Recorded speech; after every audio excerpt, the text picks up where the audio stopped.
The first panacea for a mismanaged nation is inflation of the currency. The second is war.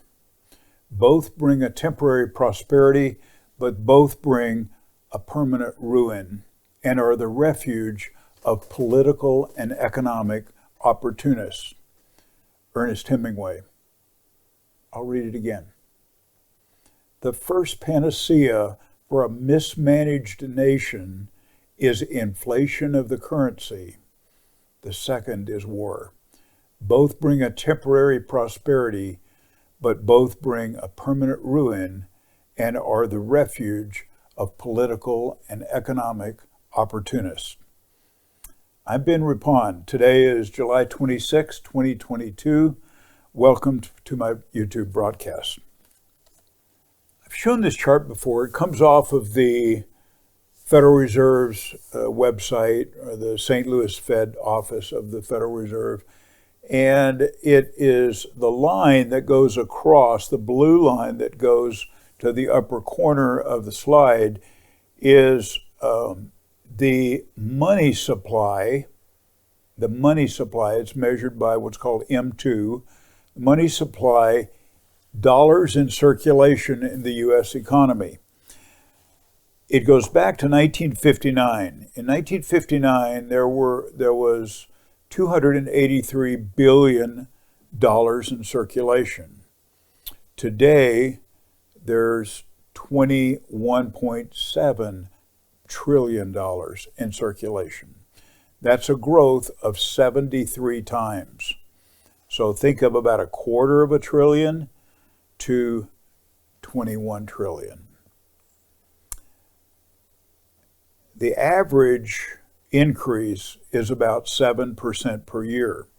I believe, and it is agreed upon, that a good measure of inflation is dollars in circulation. And as those dollars go up, so does the value of the dollar go down.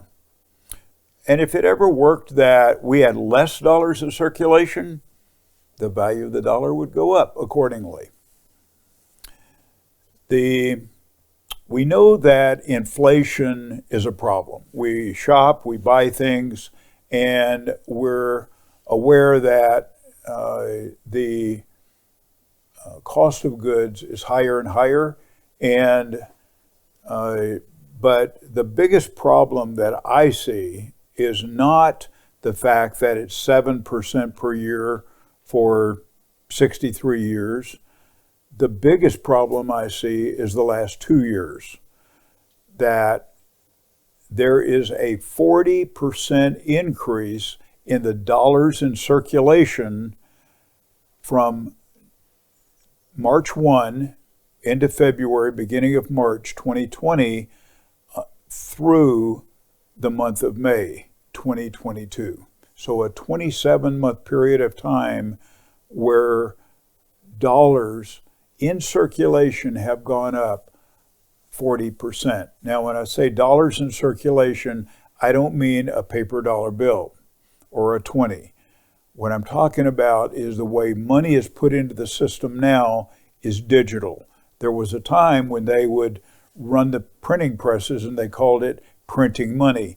Today it is not printing money. They do print, but just to replace the dollars that go out of circulation. It's sort of a replacement mechanism. But the new dollars that come in by the trillions are digital. They hit a key on the computer and there's $1 trillion. And that increase of 40% in 27 months is the magnitude of the problem we have today.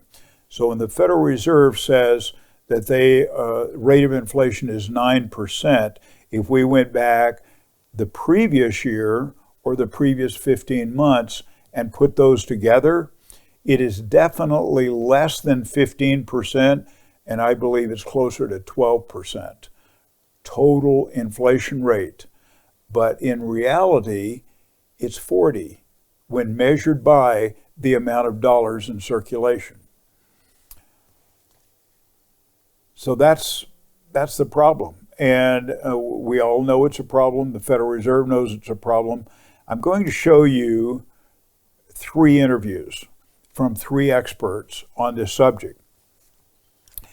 2 of them are internationally well-known and respected, and 1 is well-known and respected in the U.S.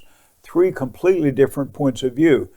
But what they're going to talk about is not the fact that there's inflation, we agree upon that, or the magnitude of it. They're going to talk about what the Federal Reserve is doing and planning to do and the impact of that on our economy. I think you'll find this interesting. And when I show you these 3, then I will come back and I will talk about what I think the 3 are saying together, what is the common thread here, and how does that impact us today? And as we look down the road for the next year or so, what is the likely impact of that? So I'm going to begin with Scott Meinard. Scott Meinard is the founding and managing partner of Guggenheim Funds and is their global chief investment officer. He has been the #1 fund manager in America for many years in his fund category. And this is an interview with him on CNBC. Thanks for coming in. Oh, Carl, good to see you. Great to be here. Thanks for having me. You've been pretty vocal on Twitter, at least, last couple of weeks. Your general worldview is that it's awfully hard to call an end to the bear market, at least in equities, right? I think so. I mean, look, Joe, I thought Bryn's comment was really insightful, which is, don't fight the Fed. I've had the opportunity to meet with a number of the presidents and governors, and the theme is always the same, which is we're going to continue to raise rates until we get inflation under control. And as long as the sell-off is orderly, they're not concerned with the level of stock prices. So the bottom line is until we see some amount of panic here, or something that gets the central bankers concerned, they are just, excuse the expression, hell-bent to get inflation under control. So they're applauding days like today, in a sense. They are, I think so. They would say, well, financial conditions need to tighten to some degree. And look, it's a sell-off, but we're not making a new low. And, if we make new lows in an orderly way, then that's good. How do you think about an out-of-the-money Fed put, if one exists now? Well, it's funny. I went to the central bank conference at Stanford a couple of months ago, and I went in there with that idea in my head.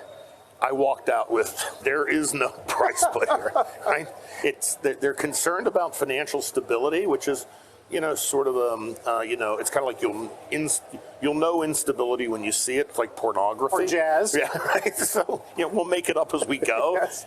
And so I was really surprised that they were not more willing to engage in a conversation about that there needs to be some sort of financial stability. Because look, in the pandemic, we did something that we never did, right? We bought corporate credit, right? I mean, we raised in the bar, and I thought, man, or lowered the bar, and I thought, man, they're going to be sensitive to it, and they don't show any signs at all. So do you, at this point, are you worried about systemic risks or instability, or is this all sort of going the way it's supposed to go? Is QT sort of like watching paint dry so far?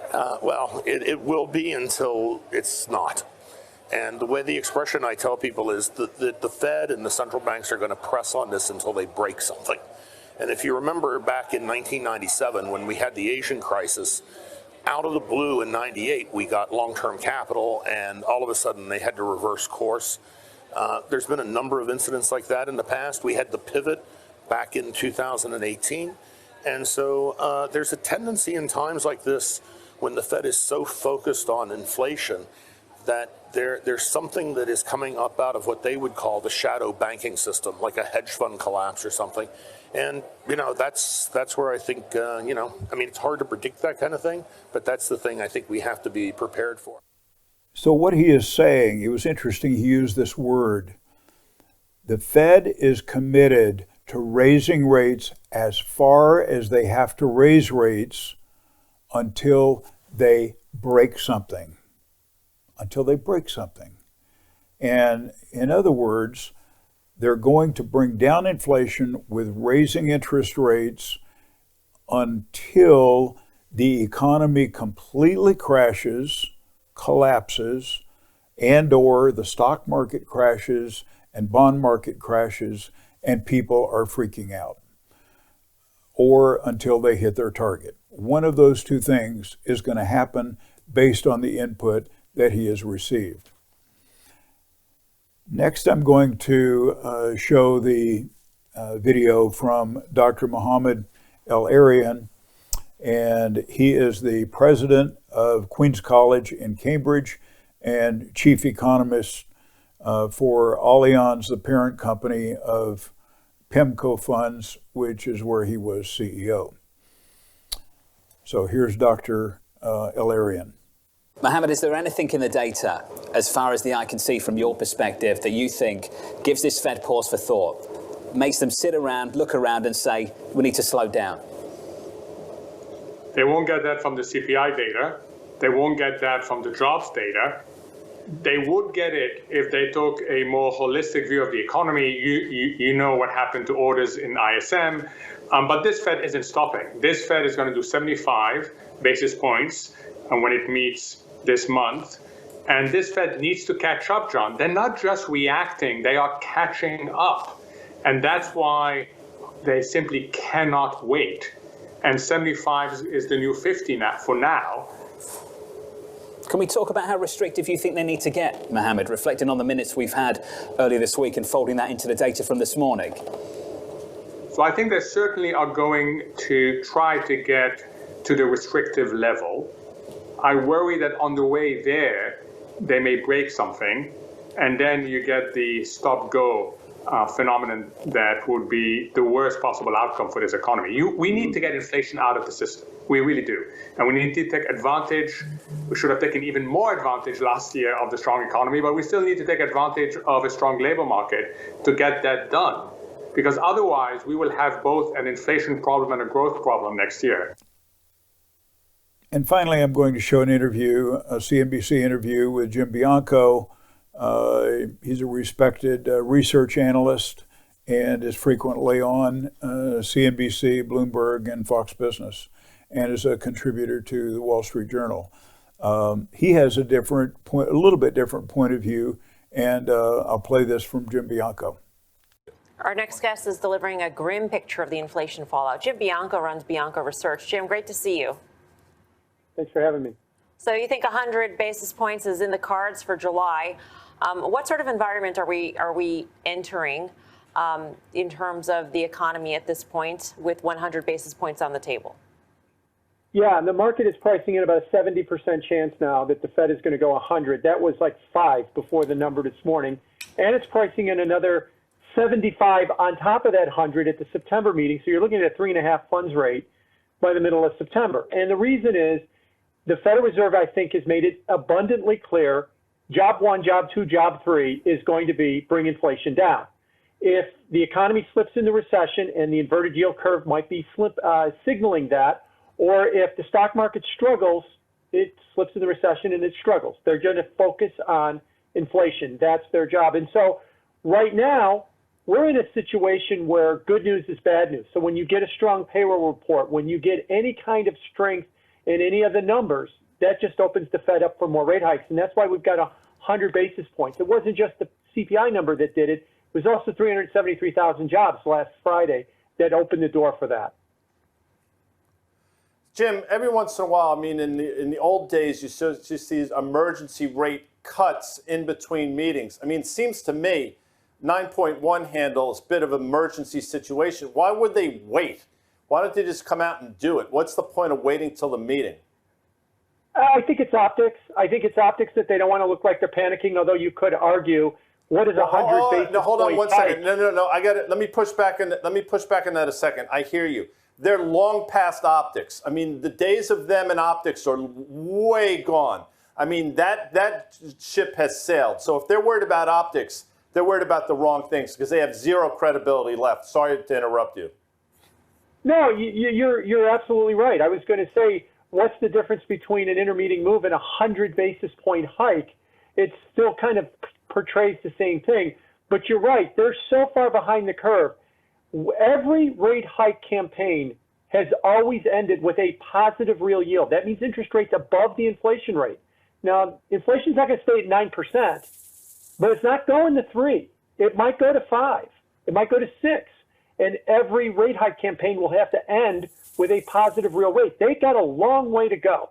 That's why I think that the 100 basis points is coming, and I think why the market has struggled. I'll give you one fun statistic.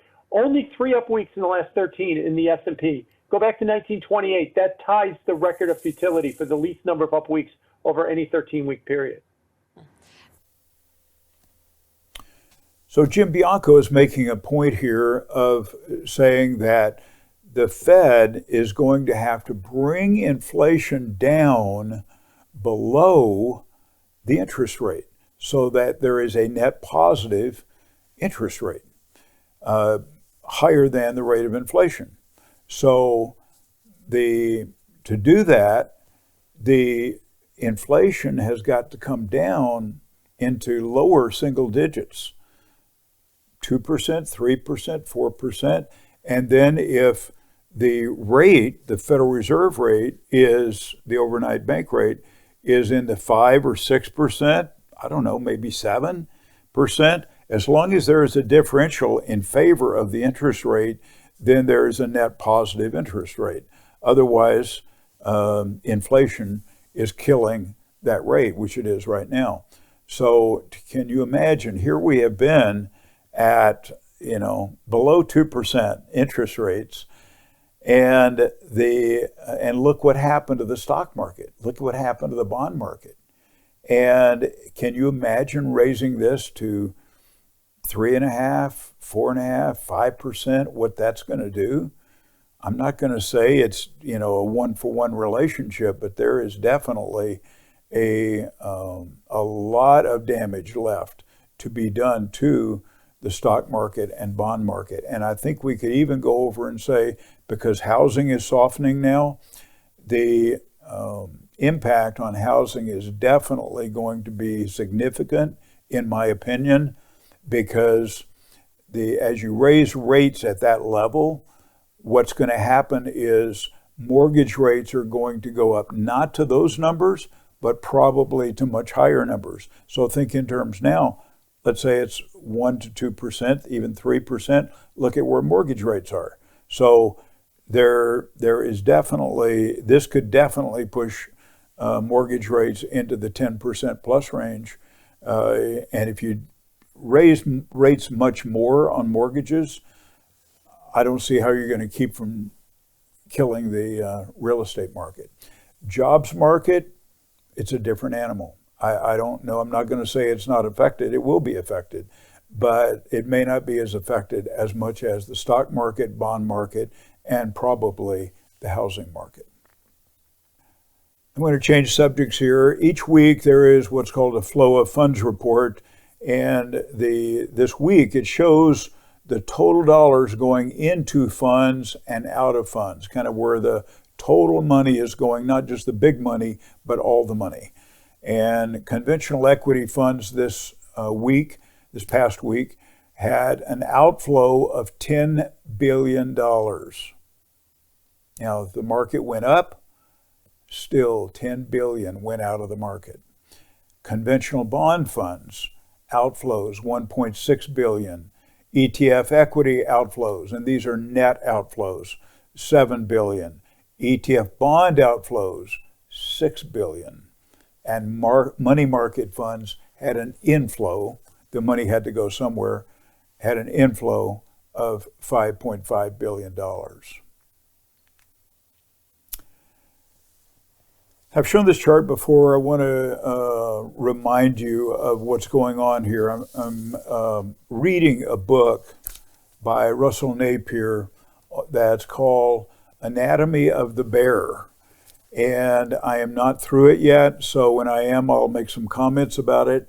But the book is about the 4 major secular bear markets in the last 120 years, actually, even the last 150 years. There have been 4 times where we've gone into these long-term cycles called a secular market. It can be a secular bull market going up or a secular bear market going down. Inside of those markets are cyclical markets, shorter term cycles, maybe a year or two. But the 4 secular bear markets are illustrated on this chart in red. I want to just go through these. Let's start with the first one, 1906 to 1921. Stocks were down 69%. It took 15 years to work off the excesses and get them out of the system. Wow. Next was 1929 to 1949. That included the Great Depression and it included World War II, but it was the duration of that bear market went actually for 20 years. Stocks were down during that period. You can see it there. It's the second red section. Stocks were down 54%. That includes 3 powerful counter-trend rallies between 1932 and 1937, where the stock market had 3 attempts to go up and had huge gains 3 times. And part of this time frame was 1929 to 1932, where the Dow Industrials were down 88%. All of that is part of that 20-year period, 1929 to 1949. The next one, the third one, is going from left to right, 1968 to 1982, stocks were down 63%. And finally, 2000 to 2009, a 9-year period, the shortest of all 4 of them, stocks were down 59%. All of these numbers are inflation adjusted. So I'm not exaggerating when I say that the typical secular bear market is down 50 to 69% and have lasted an average of 14 years. We tend to think sometimes in terms of cyclical markets that may be where the market is down for 1 or 2 or 3 years. That usually is part of a longer trend called a secular bear market. The 20% year-to-date declines that we've had so far this year, 2022, are marked at the upper right corner of the blue line. And you can see that drop. I pointed it with an arrow.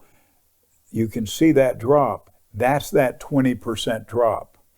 Can you see, and you have the red regression line going through the middle, can you see how far this has got to go? What we don't know is, are we entering a secular bear market? We will know that in retrospect. I personally believe we are, because the alternative is that if we're not, then we are in a correction, a cyclical bear market, not a secular bear market, a correction to the still existent long-term bull market. So I believe, given the outlook and the issues and what the Fed is planning on doing, the negative growth rate, or you could say the contraction rate, I would say that this is going to turn red and that we'll look back and see that it was the beginning of a long-term secular bear market. But we don't know. We don't know for sure. So I'll leave that as a caveat and just say that if we are at the beginning of a long-term secular bear market, given this history, 9 years minimum in the last 150, maximum 20. Russell Napier, who wrote this book, says probably a decade to a decade and a half of a bear market. What will be inside of that bear market are cyclical bull markets, where it will go up for a period of time and then it will collapse. Could be a few weeks, could be a few months, could even be a year or so. And then, as you can see on this chart, they all come back and collapse.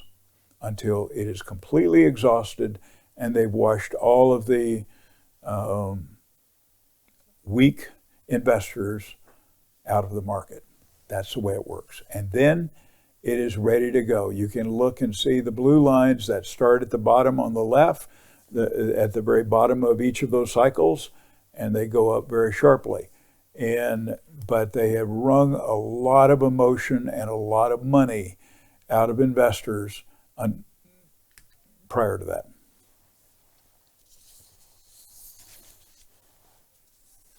When traditional financial advisors say, you've got to invest for the long run, this could be a very, very, very long run.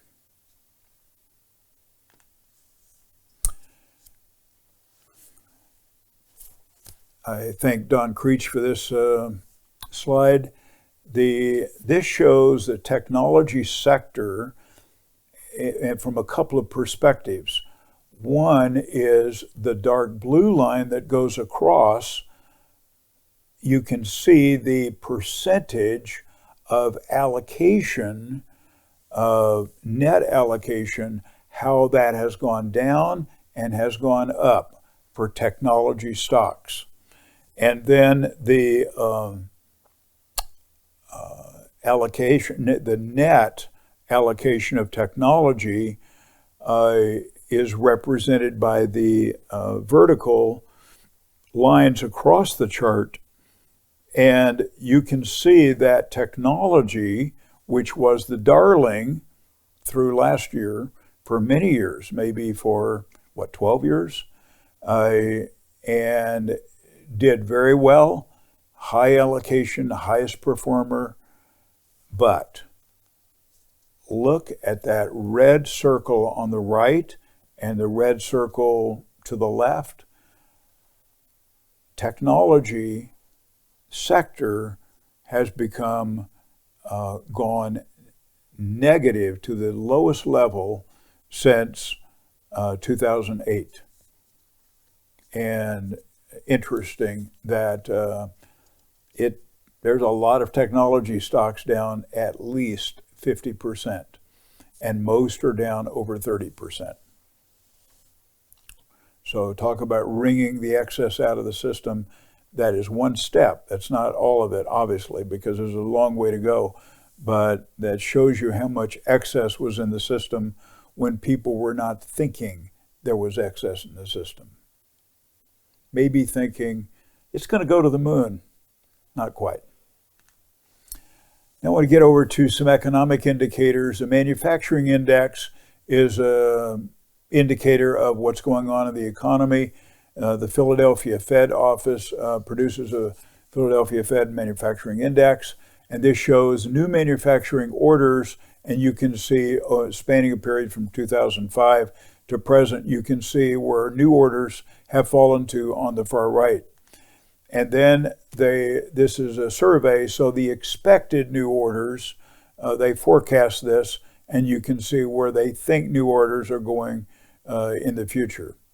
Not a good picture, not a growth picture. And so when I say that I believe we're entering a new secular bear market, and we will know, we'll be able to look back and tell that, when I see the outlook like this, it's not a growth outlook. So I don't know how we're going to, it doesn't mean the stock market won't go up for some short period of time, but there's such a tremendous headwind that it is slowing down the market from advancing.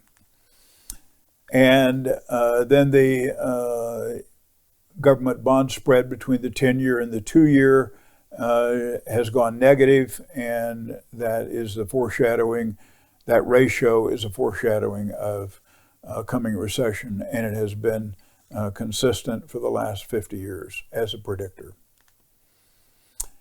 Go over to home sales, existing home sales, percent change from a year ago. So these bars represent that measurement, that 1-year measurement at that point in time for that previous year.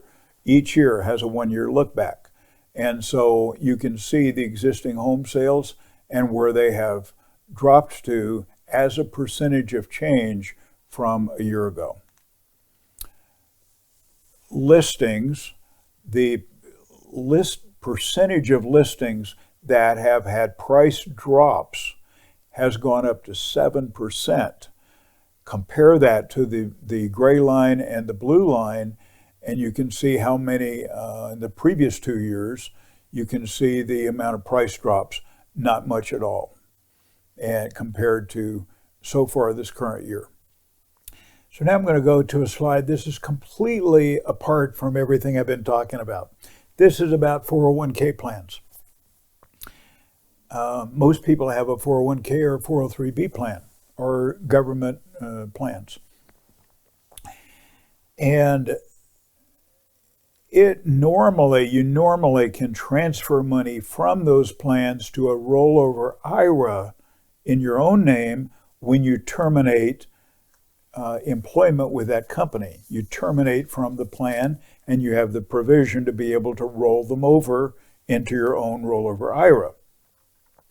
Most people are not aware of the fact that they can actually do that while they're still working. Did you know that? Yes. You can, and it's a provision in plans. I'll say it this way. You don't have to put it in a plan, but I have never seen a plan that didn't include it. So if yours doesn't, I guess that's entirely possible, but most do. They also put an minimum age on there, and that the ones I've seen have been either 59 and a half or age 65. It could be something different than that, but that's what I've seen. When you achieve that, regardless if you're vested or not, your portion, meaning the portion you've contributed, and the vested portion of the employer is able to be transferred into your own rollover IRA, subject to an in-service or because of the in-service withdrawal provision. It's called an in-service non-hardship employee withdrawal provision. You should be able to find it in your booklet. If not, you can talk to your plan administrator or human resources department to learn about that process. If you need any help with it, give me a call. I'll be glad to help you. What it allows you to do is take that money out, and in some cases it's very substantial. I've talked to people with hundreds and hundreds of thousands, and people who have over $1 million in those 401k plans. And when you look at what I've just shown you, people have seen those balances drop by 20 to 30%. I don't think I've talked to anyone who has not had a drop of at least 20%, and sometimes it's 30% or more in the last 6 months. So as you look out, I just covered some slides, and you can say as you look out, you can see that there's still a lot of risk in the market, and I think we're facing some very challenging times. Yeah, we had a little bit of air come out of the balloon, but there is a lot of excess still in the system. So for people who are older and they want to protect those balances, you could go to money market funds, you could go to stable value funds, but you could also roll it over and control it yourself. And subject to this in-service, non-hardship employee withdrawal provision. So that I'm telling you that because virtually everyone that I've talked to is not aware of it. And sometimes maybe even HR is not even aware of it. A lot of people don't know about it or take advantage of it. So just FYI, if you need help, give me a call. I'm going to jump into some dashboard, market indicators, market data, and go through this, which I always do. And hopefully you're interested in this and it's interesting to you. The first chart is a chart of major indexes, some various indexes, and then I put a couple of funds and a stock in here. So start, and I go to the right side of the chart, the year to date, using the year to date numbers, starting with the best performer and working on down to the worst performer. So far, the best performer is the Dow Industrial Average, down 12%. Next, S&P 500, down 16%.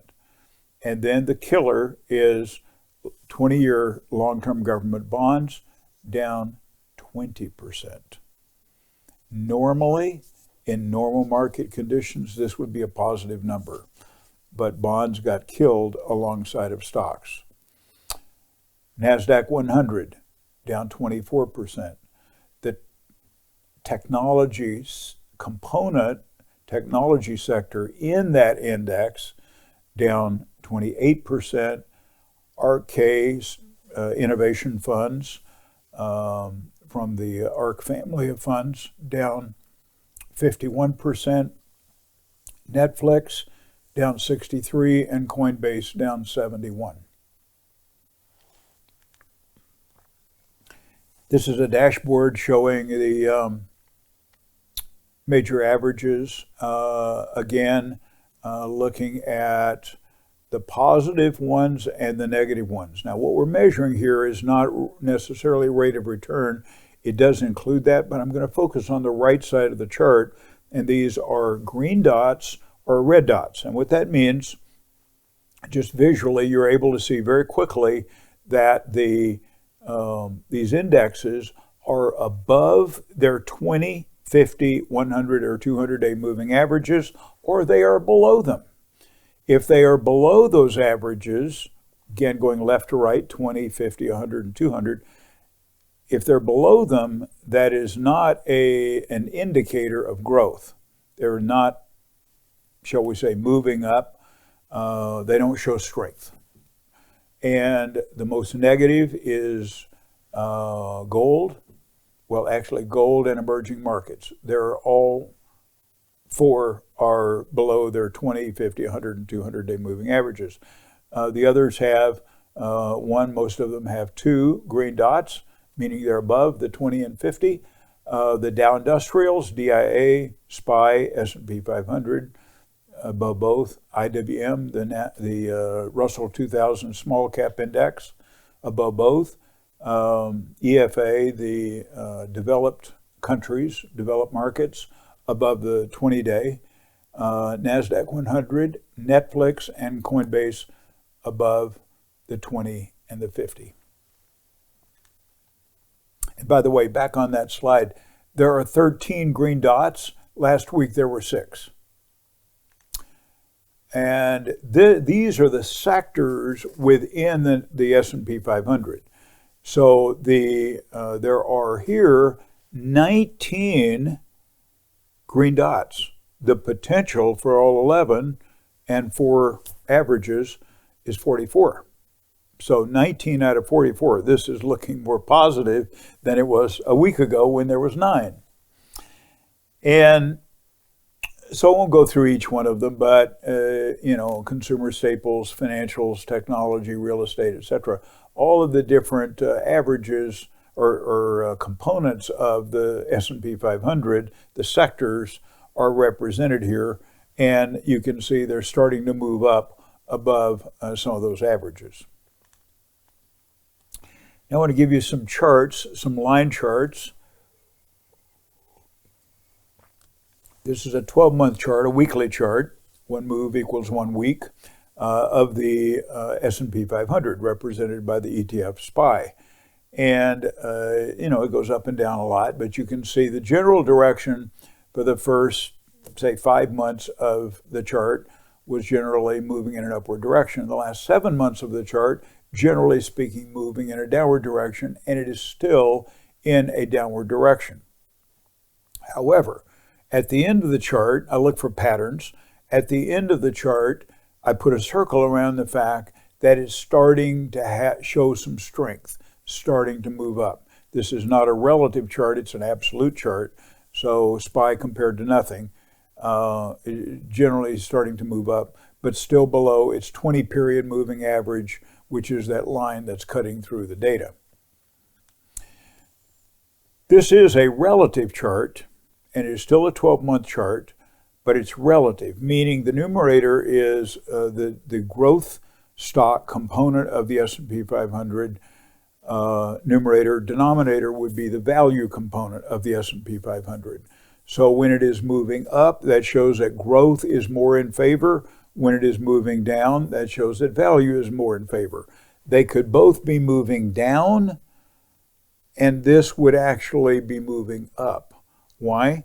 Because if they're both moving down and the numerator, in this case, is growth, but it's going down less, then the relative chart would show it to go up, actually. So it's going down less, and vice versa.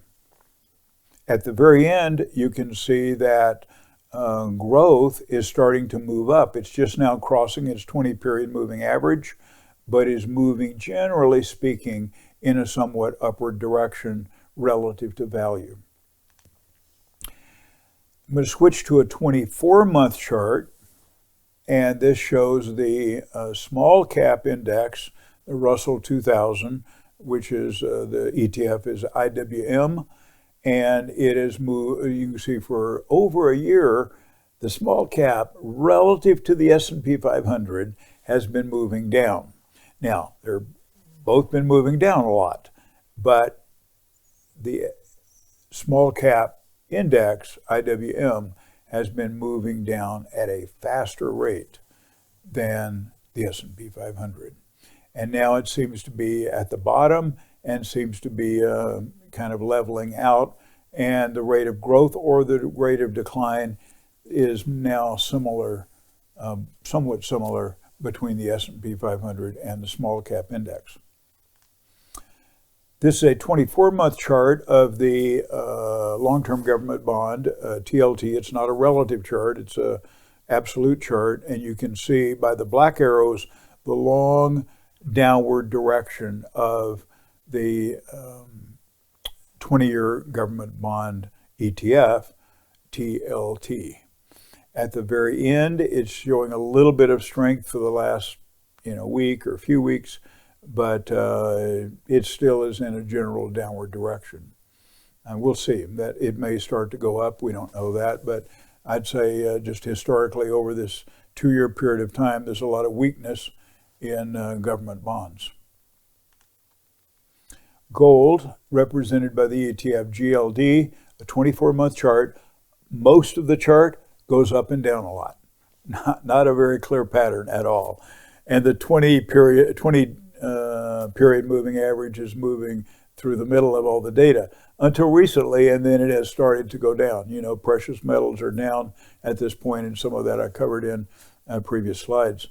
And but I put an arrow, and I see the direction is downward, any particular direction. The only direction I can see in this chart is toward the end of it, which is a weakness in gold. And silver, even more so, the trend on silver has an even more pronounced downward decline, and that is shown here going for, this is an 18-month chart, so a good portion, maybe over a year of that, showing a downward direction of SLV representing silver. And then I put the two together, and relative strength, you can see the relative weakness of silver. When it goes down, that would mean it favors gold. If it's going down, it favors silver if it's going up. And so definitely silver is more out of favor than gold is. And I've said before, I do buy silver, and I have bought it and will always own silver because I see it as an insurance policy against the decline or collapse of the dollar. And if the dollar ever collapses, you're going to need something to barter with, to buy goods and services with, and my choice is silver. And I hope that day doesn't come. I'm not a doomsday person, but if it does come, I want to be prepared for it. Volatility index. Volatility index goes up and down. It goes up when volatility, negative volatility, is present in the market. It goes down when volatility or risk starts to come out of the market. So you can see that the volatility index for the last 12 months, where it's going, and then I put the marker, the red marker at 24, which is an arbitrary number, but it is thought generally that if it's below 24, particularly if it's moving in a downward direction and below 24, it is a sign of lowering volatility in the market. And again, I put the black arrow on there to show that the short-term general direction is down, which means the risk in the market is declining over that period of time. Asbury Research produces this, and this is from Friday. There were, as of Friday, 5 of their metrics, the indicators, were positive, and 1 was negative, which is generally a very positive sign. And this is the cross-asset asset relative performance chart showing the comparison of assets, one versus another. So which one is stronger? And it's just a good dashboard. High beta over low beta, high beta. Again, a lot of these have changed. They've literally flipped in the last month or so. NASDAQ 100 versus the S&P, NASDAQ 100. Growth versus value has flipped from value being in favor, now it's growth in favor. And 5 out of 6 of them, U.S. over developed markets or emerging markets. Definitely U.S. over emerging markets is the strongest. Government bonds versus corporate bonds, both are weak, both are negative, but corporate bonds are less weak than the government bonds. And then long-term versus short-term bond prices. Long-term has started to move up. But again, maybe it was a month ago, short-term was in favor. So things are starting to shift and change most of the time in a, seems like, in more of a positive direction. U.S. versus the world. Well, there are some positive signs, and I just showed you some of them, particularly compared to some other areas of the world. What's interesting is when you look at the ETFs of SPY versus the ETFs for each of these countries or regions, there's only one of them that is predominant over the other, and that is India is in favor over the U.S., and the U.S. is not in favor, or at least in a significant way, over any of these countries or regions. So I find that interesting. And then gold and silver. For the past week, gold is up 1.3%, and silver is down 0.5%.